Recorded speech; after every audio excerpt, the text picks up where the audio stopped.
Hello and welcome back to another video. Today we're looking at Barcelona. I'll be talking you through their squad they already have, suggesting some realistic signings and helping you work out where your youth academy scouts should be going to keep everything realistic. The goal of this video is to help you win the league, so if you're going to do a Barcelona save, you came to the right video. If you've watched any of these kind of videos on my channel before, you'll probably be expecting an Excel spreadsheet to be appearing on the screen very soon, but actually I've upgraded and I've gone for some fancier looking graphics, so let's put them on the screen right now. The chart you're seeing now actually gives us the average overall rating for each position in the squad. So you can see Barcelona does appear to have a weakness at left and right midfield, as well as centre attacking midfield. But the centre attacking midfield weakness is kind of a hidden strength. They've got Matías Pereira, Youssef Demir, and Kais Ruiz-Atil, who are all bringing down the rating because of their low starting overall rating, with Coutinho being the only starting central attacking midfielder in the squad.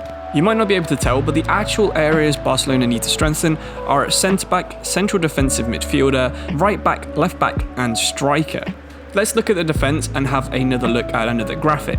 So on this one, you can see the average overall in each position of the defence: centre-back, right-back, left-back, and goalkeeper. You can also see the quantity of each position. So for example, there are 3 right-backs, 6 centre-backs, 2 left-backs, and 4 goalkeepers.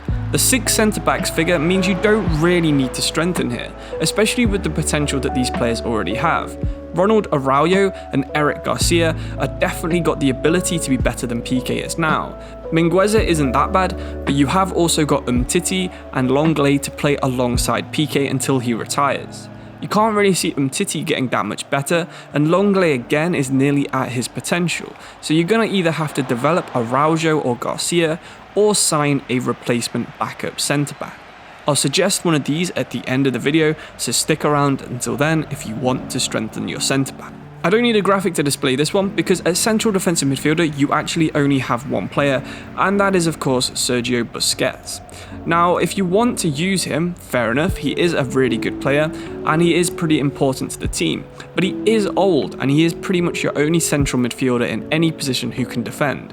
Frenkie de Jong, of course, is good. He's around 77 to 78 at defending, but you're going to need someone who's a little bit better. I've gone for Palhinha at Sporting Lisbon as the backup central defensive midfielder. He's got a little bit more pace than Busquets, with 42 for Busquets and 60 for Palhinha. He's better at shooting. Of course, you can't expect him to be on the same level of passing or dribbling, because that is the 2 areas that Busquets is world class at, but he's actually a better defender and he's a much more physical defensive midfielder. Standing at 6'3", an inch taller than Busquets, he also has the traits for playmaker, long passer, and dives into tackle, whereas Busquets is a team player and leader. So if you're role playing as a captain, Busquets is the one to go for. If you want someone who can play deep and pass the ball around in a very Busquets-like way, then Palhinha is a more than adequate backer. I'm not actually going to suggest a new replacement left back or right back, because you do have Dest who can play as both, but he's definitely not Champions League ready just yet.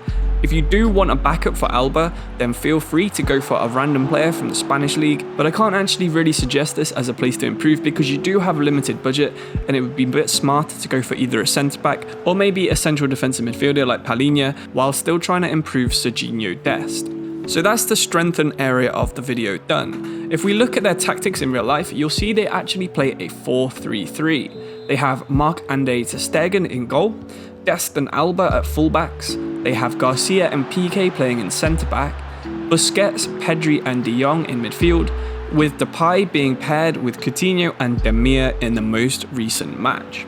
If you look at their team, they do actually have quite a lot of talent, and I'm sure you'd probably expect this given that Barcelona has been one of the best teams on the game for many years. Ter Stegen is probably the best goalkeeper I've used on FIFA 22, although I have only been playing the game for a couple of hours. Aguero didn't seem that great, to be honest, so you're going to probably have Depay playing up front instead. De Jong and Pedri are very good in midfield, both agile, both good on the ball, both can attack, and Pedri isn't actually that bad at defending despite being pretty weak. Demir is definitely not the finished product yet, but he is actually pretty useful on FIFA already. As a reasonably fast player with high dribbling, you can use him from game 1 and still be effective in La Liga. And of course, Ousmane Dembele is always going to be good on FIFA. So going from your attack, your midfield, you're pretty much sorted. The only weak point for FIFA really is Aguero being too slow, Busquets again being too slow, and maybe needing someone like Coutinho instead of Pedri to have a bit more of a playmaker spirit. Looking further into their tactics, you'll see that the 4-3-3 has very much got a possession style that Barcelona have always used. This means players support more rather than going on forward runs, so it's a bit of a short passing game and can take a bit longer for you to build up play through the middle. I think this is pretty useful for how Barcelona play, especially with their pretty slow midfield, and they don't have a lot of rapid players up front either to do counter-attacks with. In defence, they do press a little bit, but nowhere near as much as Pep Guardiola's tiki-taka style used to do, with a balanced defensive style and a pretty high depth. This can be killer, especially if you're playing against someone like Athletic Club, who have Iñaki Williams up front, because he will just run in behind every single time he gets the ball, something that PK can't deal with, Lenglet's okay at, and then someone like Araujo or Eric Garcia is also going to struggle with. The one thing to consider is that you do have the fullbacks to play with a high depth. Dest and Alba both absolutely rapid, so if you can replace PK with someone a bit faster and maybe a bit younger, then you're going to be able to play this high line and you're going to have a bit better time pressing the ball high up the pitch and letting your possession players do their work. The final part of this video is going to be looking at one of the most famous things about Barcelona, and that is their academy. So their academy does have some pretty good players already in FIFA. Hiroki Arbi and Yusuf Demir, while they haven't actually been produced by the academy, are both going to have insane potential on FIFA 22.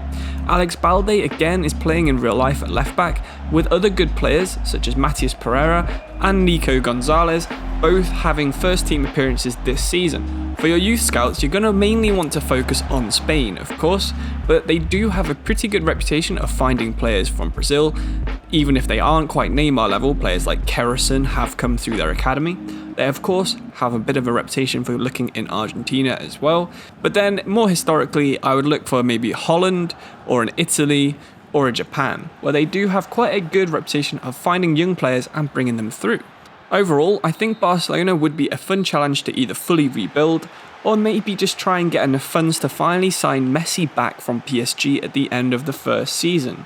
Their midfield and defence is the main strength of the team, with their attack probably letting them down in FIFA terms. Ousmane Dembele is always going to be good, as is Memphis Depay, so if you're good at skilling, maybe you can get the best out of Barcelona on FIFA 22. For signings, as I suggested at the start, go for a fullback, go for a centre-back, a defensive midfielder, and possibly a striker. With players like Lautaro Martinez idolising the club and saying it's their dream move, you're always going to have players wanting to join you at the top level, no matter what financial situation Barcelona find themselves in. Hopefully you've learned a little bit about Barcelona in this video, and you'll consider subscribing to see more FIFA 22 content, more team guides, and more league guides going forwards. Give it a like if you enjoyed the video, hopefully you did, and I'll see you very soon for the next one, which will also be about a FIFA 22 team you should consider using. Thank you all for watching, goodbye, and see you soon.